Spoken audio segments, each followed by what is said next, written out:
You're a boy, right? No, I'm a girl. Who told you you were a girl? Mommy. When did she tell you you were a girl? Because I love girls. Oh, I see. So mommy told you you were a girl? Uh-huh. The state of California says that I have to pay for the chemical and physical castration of my son as child support. I'm not going to pay that child support. I'm not going to pay anything to hurt my son.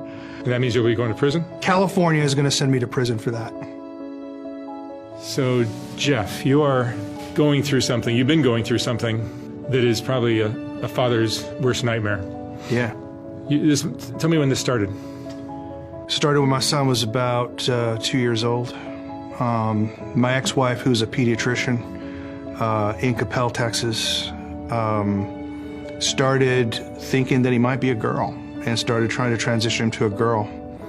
And when I tried to put a stop to that, she filed for divorce and used her relationships with care providers to force me out of my house. And so I moved about a mile up the road from my sons. She filed for divorce formally, and I had 50-50 custody of him. And just after his third birthday, you know, I took the first iPhone video I'd ever taken, and it was him telling me that he thought he was a girl because his mommy tells him a girl. You can go on YouTube and just search for "Mommy Says I'm a Girl." You'll find that video. She was telling him things like, you know, she would put him into timeout and say, "Don't be a boy. The monsters only eat boys," and weird things like this. And she began to then socially transition him, and that led to a titanic battle in the state of Texas that culminated in me getting the procedures outlawed in Texas, and the political establishment in Texas allowing her to come to California so she could still castrate him even though I got it outlawed. Had your son, you have two sons. I have two sons, James and Jude. They're twins. They're not identical. James is the one that she's transitioning. And was there any sign in James that he was open to this or showing signs that he wanted to be anything other than... Well, you know, it's interesting. So he was directly asked that by counselors and stuff. But let me just tell you about one of the fundamental facts of the case that a lot of people find shocking. James never presented as a girl with anyone but his mom.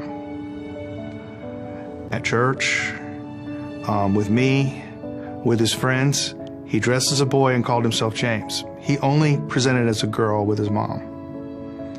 And I asked him one time, "Why are you doing that?" And he just flat out told me, he said, "Well, Mommy doesn't love me if I'm not a girl." And that's what he told the counselors too. James is a very talented boxer. I'm a boxer, my dad was a boxer. James is extremely talented. Jude's a wrestler, but James is a very talented boxer. Olympic talent scouts were looking at him. He's that good. And they backed away from him once this all got started. He has all boyfriends. Now, he has some things that you might say are feminine. He likes art. He particularly likes painting and pastels. My son Jude likes sculpture, you know. James is also more extroverted and is willing to play with almost anybody, you know. And he will definitely play with girls. He'll play tag with girls. He'll build things with girls. He has no problem like hanging around with girls. But in terms of having a desire to be a girl, he consistently told me for 10 years that he had no desire to be a girl.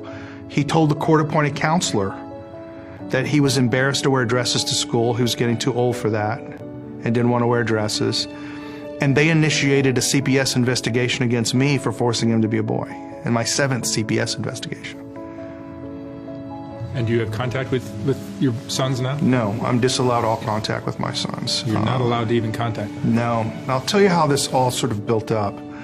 So she started transitioning him, you know, really hardcore at 3.